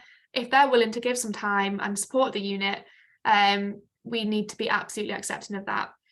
So again, just something to think about. And this, we talked about this before, remote/hybrid working has made volunteering a lot more accessible. As I said, the Rainbow unit that meets at 5 o'clock, previously if somebody was in the office until 5 o'clock, was not really an option. Now if that person is working from home, the minute they close their laptop, they can be out the door and at Rainbows. So I think especially for those younger sections, targeting people who are remote and hybrid working now is something definitely to look into, as well as people who are remote hybrid working and don't see anybody all day. They're missing that social connection of the office. For any section, you know, coming along, if you've spent all day on a laptop, really using that and going, why not come and spend your evening volunteering with guides or with rangers? And tapping into that kind of professional audience of people who now either have the time to volunteer earlier in the evening or who have spent all day on a laptop not speaking to anybody and actually would really, really enjoy that community in the evenings. And then another trick, being visible. So that can either be being visible on social media, as we've talked about, but also just being visible in person. And for me in my unit, we always try once a term to organise a trip out, whether that be to the park, to the cinema, you know, a walk around town, whatever that might be. And the girls are all there in uniform, walking around, being incredibly visible. And without fail, every time we do this, there are people who come up to us and ask about Girl Guiding and ask about brownies. Sometimes there's the comments, does that really still exist? But other times it's people who genuinely didn't know we were just around in the area. They didn't know that there was a unit that was just down the road. And the conversations that you have out of being visible, as well as just the associations, not necessarily people who are brave enough to come up and talk to you, but who notice you, again, in terms of that long-term strategy, is incredibly important. So just something that you can do dead easily, incorporate it into your program if you don't already, trips that put you into the community and being really, really visible. On that as well, just going back, there is a screening of Matilda coming up. I'm sure lots and lots of people will be going to that.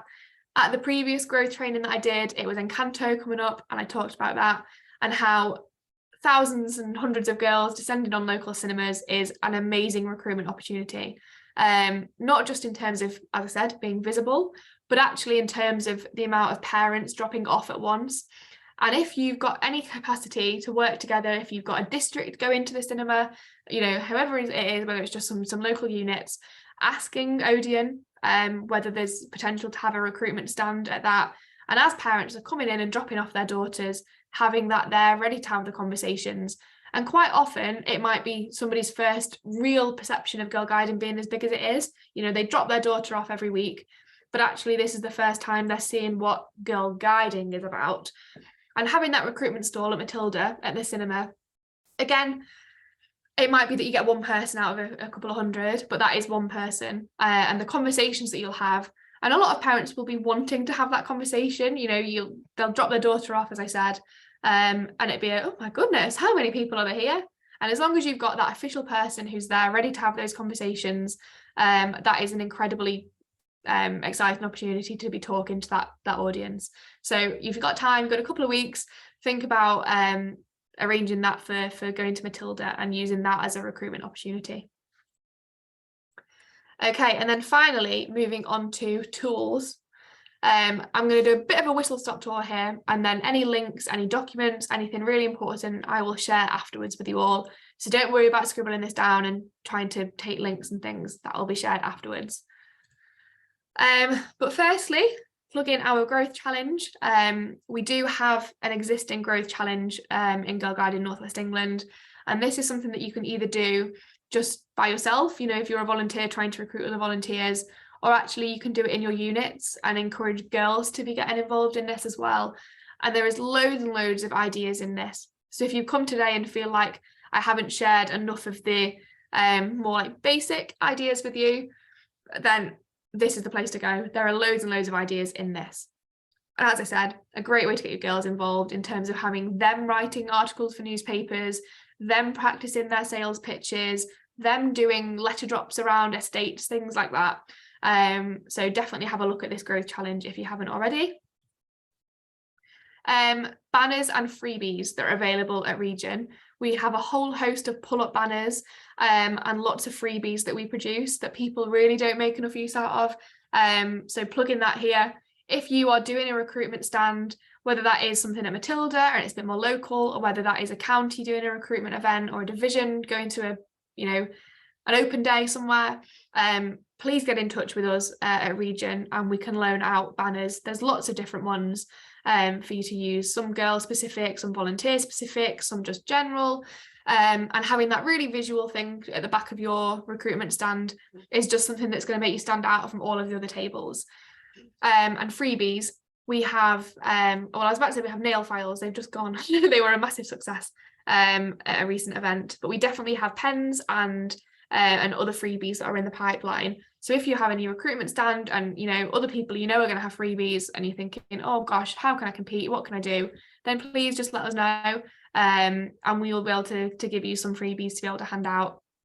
So make use of that on offer at Region. We have a sort of tips and tricks document that we've produced at Region. So ideas for recruiting volunteers, for young leaders and for young members. So this is on our website. As I said, I will link through to this as well, so you don't have to dig around for it.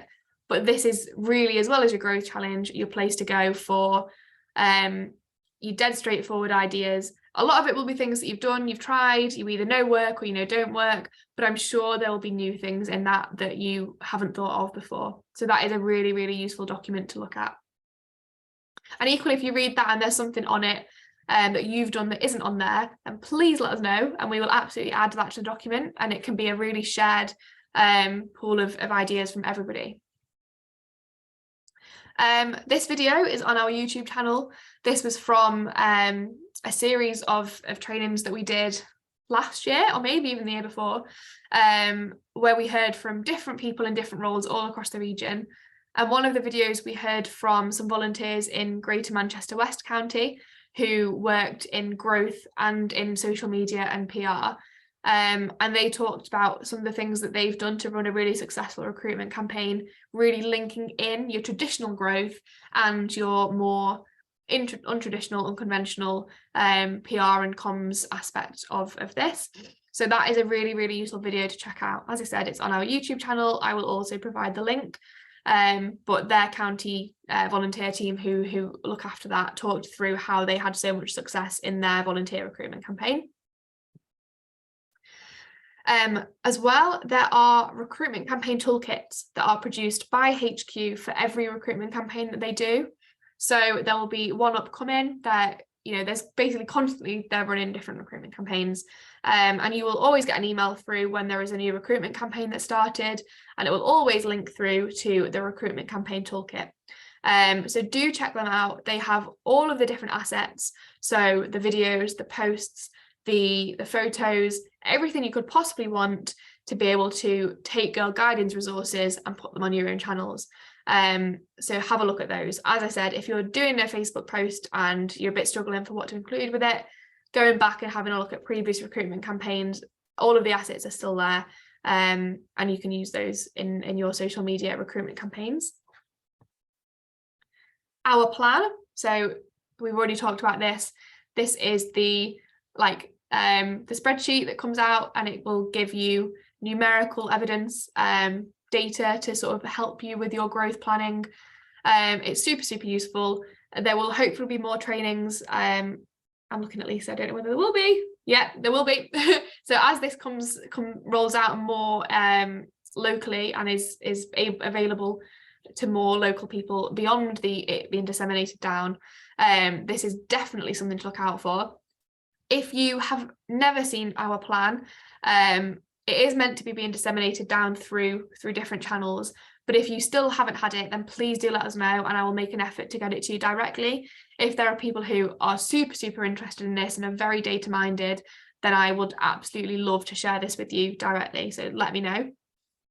There is also another resource called Our Plan, which is a bit of an older one, but it is like a document basically, which will ask you questions about your unit, your district, in terms of how healthy your girl numbers are, how healthy your volunteer numbers are, what your unit leader's situation is, what your adult leader situation is, all sorts of different stuff. And it's essentially like the data version of Our Plan, but if you're completely not data minded, it asks it you in a bit more of a question-based format for you just to think about your own area and your own understanding of your area. And again, I will provide the link to that document as well, which is super helpful in planning for where you've got areas for weakness and where you need to be focusing on recruiting. And then finally, Rachel talked about this right at the start, and I was hoping she wouldn't spoil it because it was my very last point. And thankfully she didn't touch too much on it, but there is a Growth Network Facebook group, which anybody can join. It's called Girl Guiding Membership and Growth Network Facebook group. So you can search that now if you want. Also, I will link to it as well so that you can join that. And that has got people who are interested in growth enthusiasts from all across the UK who can either be sharing ideas, asking questions, people helping each other.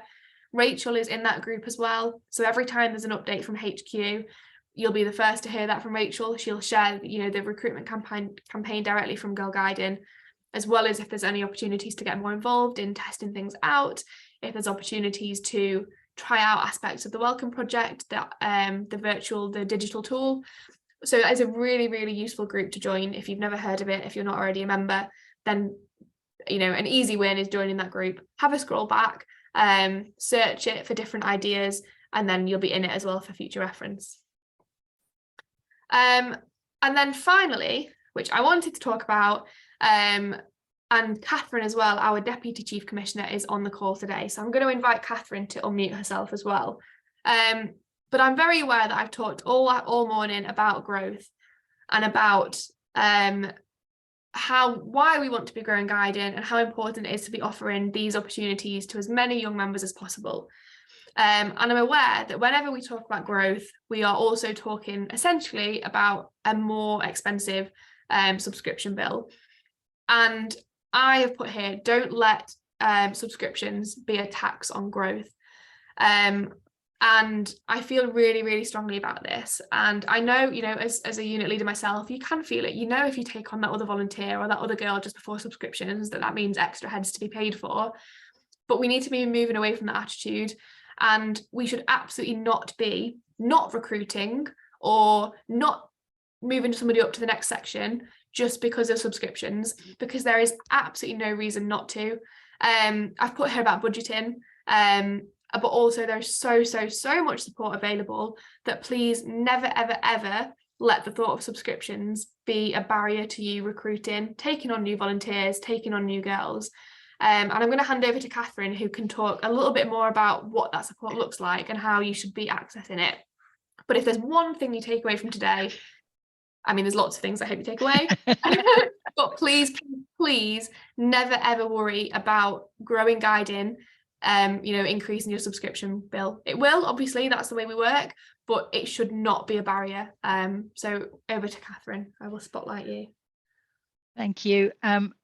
There's been some conversations in the chat anyway about exactly that having flexible volunteering increases your membership subscription on a unit. And I can see that other volunteers have suggested some alternatives, that they become a recognised volunteer at a district or a division level. And the other side to say about flexible volunteering is you can share it. So that parent who might be very happy to do the accounts may be able to do the accounts for more than one unit. So share. And that's really the other side of that flexibility, that we don't have to have one individual doing the same thing for every and replicating it across every single unit. So think about things as well, flexibly from our needs and how we can help each other. As for funding, there is plenty of funding around.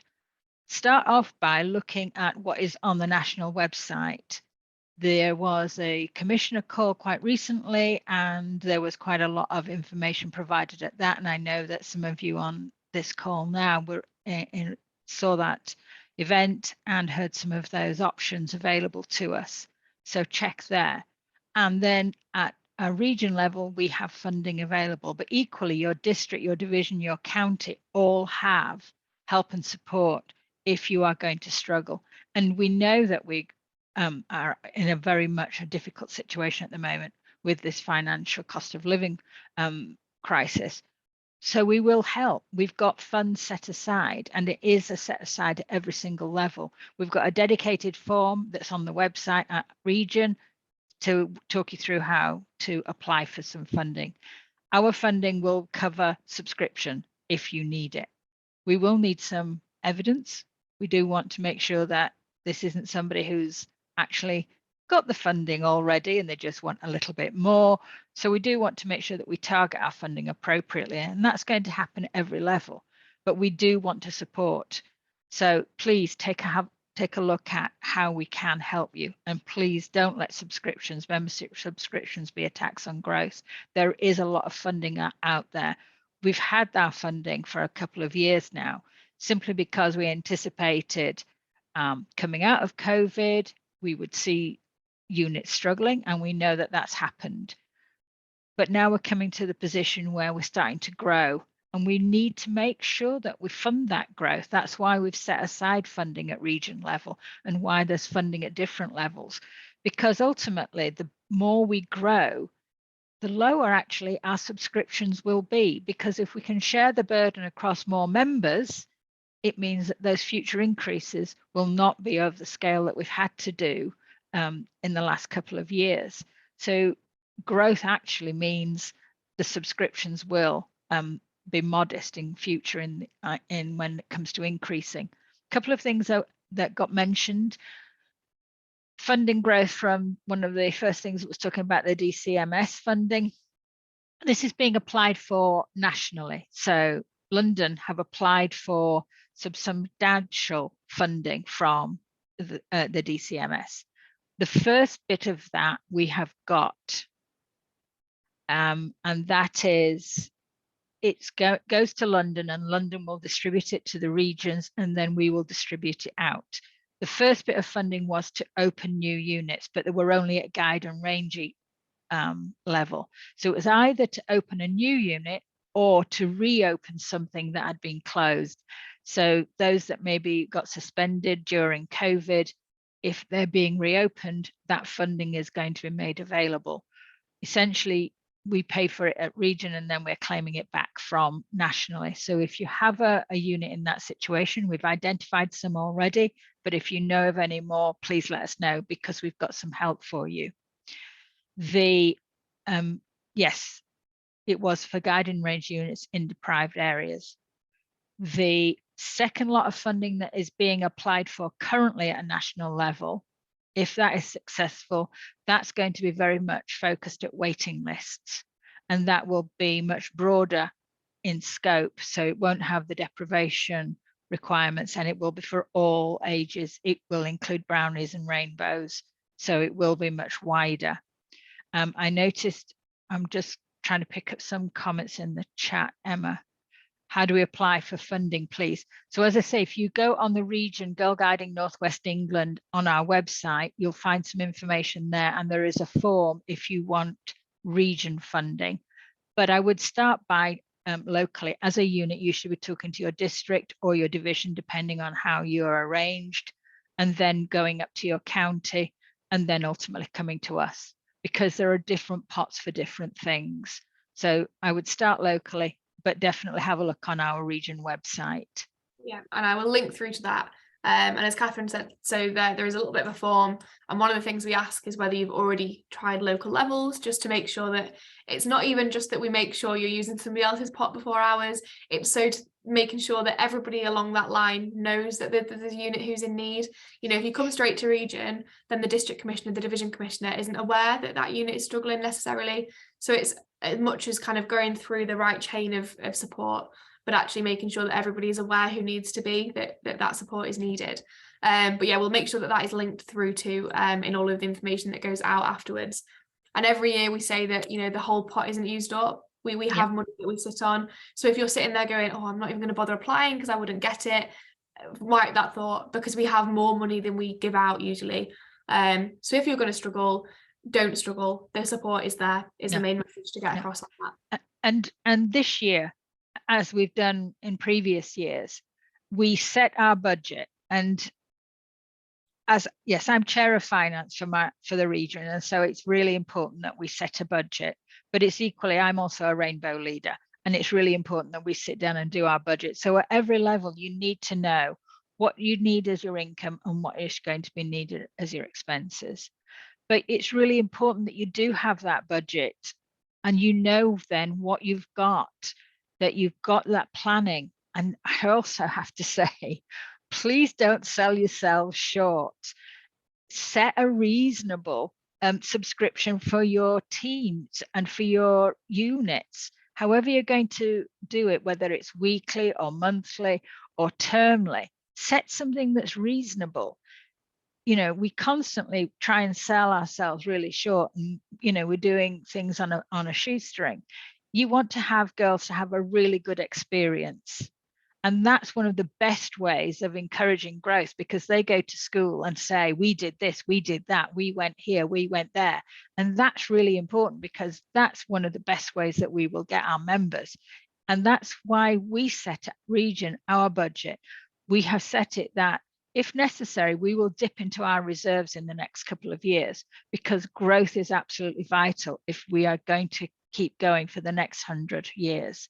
So it's really important that we do grow. That's why we've put so much into growth and retention, because we have to grow or we will not be around in another 100 years. And we are really trustees, every single one of us. We're trustees of guiding, and everything we do is going to be the legacy we leave. Back to you, Emma. Have I said enough? That is perfect. Yeah, thank you very much. So I thought that was really, really important to finish on. Obviously, everything we've talked about is really, really important, but I completely get that everything that we do has that financial implication. But it shouldn't be a worry for you, and it should not be a reason for you not to grow your unit. So please, please, please, if you take away one thing, it's carry on growing your unit all throughout the year, you know, even in the run up to subscriptions, and don't worry about that extra cost, because there is support out there. Either if you can't manage that in your unit, there's external support, or as Catherine said, you know, budget, ask for the right amount of money. If you need to ask for a joining fee to cover that just before subscriptions, then do that. You know, there's absolutely no shame in asking the people joining us for money to support that cost of them being a member. And really that's what it is as well. You know, we call it subscriptions, but it's a membership fee to Girl Guiding, and having that conversation and explaining what that money is covering with that new starter is all you need to do. And yeah, the support is there. So please, please, please use the support, and don't let that be a tax on growth. So we are now pretty much at the end of the day. I'm aware there's been loads and loads of things that have come in throughout that as I was talking that I couldn't see while I was sharing my screen. So if there's been anything that hasn't been covered, then please get in touch with me afterwards. I'm also going to hang around on here for a little bit if anybody has got any questions. But what I wanted to do to close is just to give you the opportunity to kind of come up with a little bit of an action plan and think about what you've heard today. So we're going to share a link in the chat to an ideas board. And if you've not used this before, they were really common right at the start of COVID. It's been a while since I've used one, to be fair, but essentially you can click on that link in the chat and it will bring up like a whiteboard, essentially a pin board for you to add in different post-it notes. So I've set it up. If I can share my screen, actually, we'll be able to see what I'm on about. It has got 6 different sections. Sorry, let me just find it. Here we go. Can everybody see that? So it's got 6 sections. Why you do what you do. So if you think back to Jane's session, and if everybody can try and add a reason of why they do what they do. Who are you going to thank and how? So going back to Hilary's session, whether that is, you know, a volunteer who has done an incredible amount recently, and you're going to thank them with a Guiding Hero certificate, or whether that is an outstanding volunteer who has really, really had a significant impact, and you're going to maybe think about nominating them for a Laurel Award. I'd also like everybody to share one of their volunteer recruitment success stories, because I'm sure even if you've struggled recently, and you're here because you want to have new ideas for growth, actually everybody will have a success story, and I really want everybody to think about that and reflect on the success that they have had. The same with girl recruitment. What are you going to try? So this might be something that you've learned from today. It might be something that you're going to read from somebody else's success story. And then finally, what support do you need? I've already touched on the tools that are out there, both nationally and regionally. We've talked about the subscription support. But if there's anything else that you feel like region needs to be doing in particular, then please let us know. And as we move into the next year, that is something that we can absolutely work on developing. And there are definitely plans in the pipeline for more support, different ideas as to how we can support you guys more locally. But if there's anything that you think of, please pop that down. So I will just have a quick scroll through the chat while everybody is doing that and make sure I haven't missed anything super important. But if not, then at 1 o'clock, after everybody has added a bit to this, you can carry on adding on after 1 o'clock, after the call ends as well. But if you just take 5 minutes now to add to that, and I will get back to you at 1 and we'll close.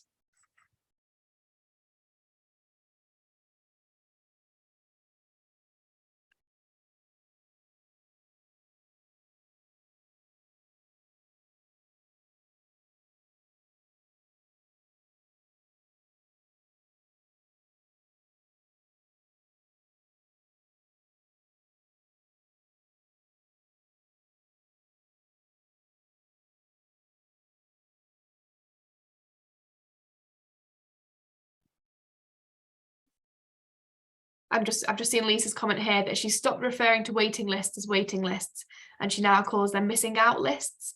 And actually, when you think about it like that, you know, why would you be proud of having a big missing out list? So maybe that is a nice little way that we can locally start to change views on waiting lists. So thanks, Lisa, for sharing that.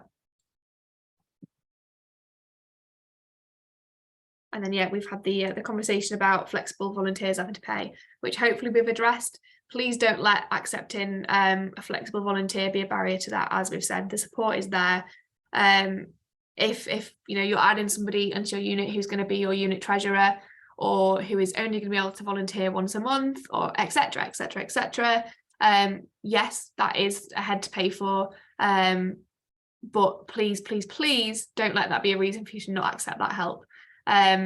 Bigger volunteer teams, bigger leadership teams where loads of those responsibilities are delegated are going to be the absolute best volunteer teams in terms of reducing admin burden on specific people, and just in terms of making sure everything can run as smoothly as possible.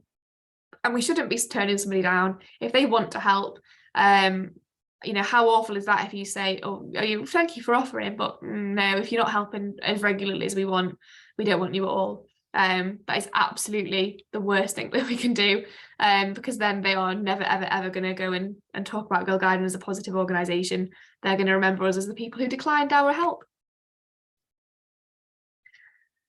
So lots of things coming in. Thank you very, very, very much.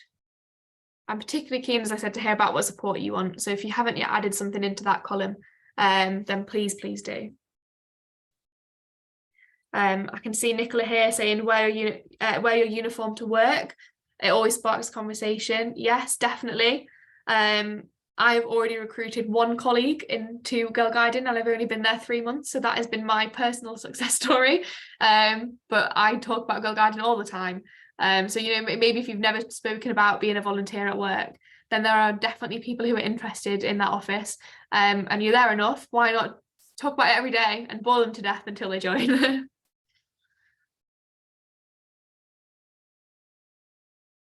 Okay, more things coming through. Thank you. Let's have a quick look at what volunteer success stories we've got. We've got recommending Girl Guiding for volunteering for DofE. Yes, that's, as I said, that is how I started. I became a young Duke of Edinburgh helper and then a young leader.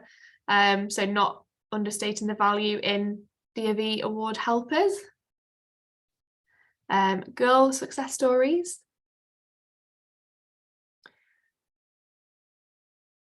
So former members, so I think that is absolutely key as well. Tapping into former members. I had a comment from somebody right at the start of the day about a guide who'd reached out after like 30 years and just said how they still remembered their time in guiding. And you know, if you as a unit leader have got a unit of 20, 30 girls and you've been doing it for quite a few years, think about how many people there are in the pipeline. And just that network. So maybe you post that you do on Facebook, on your community Facebook groups, you can either do them really general, or it actually sometimes might be really nice to target those people specifically. You know, have you ever been a member? Do you remember what a good time you had? Why not come back and make sure the next generation can have that opportunity as well? It's different ways to do it. Okay, so we are now just at 1 o'clock. So I don't want to keep you any longer than I said we would do. So I'll stop sharing this. This will stay open, that ideas board. So please do keep on tapping away if there's things that you haven't had a chance to say. And as I said, we will share all of the information from this session. The final few sessions that we have been able to record have been recorded. So I'll share this with you guys if there's anything you want to watch back, and also for you to be able to share with anybody else who you think would be interested in listening. But it goes without saying, thank you so much for not just joining today, but for everything you do, and for joining. You know, I can't thank you enough that growth is difficult, it's challenging, it can be a bit demoralizing at times. So for the fact that you're here and enthusiastic enough to give up a morning, you know, thank you from the bottom of my heart. Hopefully it's been useful. I would really, really appreciate any feedback. We'll send out a feedback form for you to complete. But also if there's anything that hasn't been covered, then as I said, I'm very, very eager to support more locally, and we'll make sure that you have access to my email, to Rachel's email, to Jane's email. So there's lots and lots of support out there. But yeah, thank you very much, everybody. Enjoy the rest of your Saturday, and I'm sure I will see lots of you around soon. Thank you very much.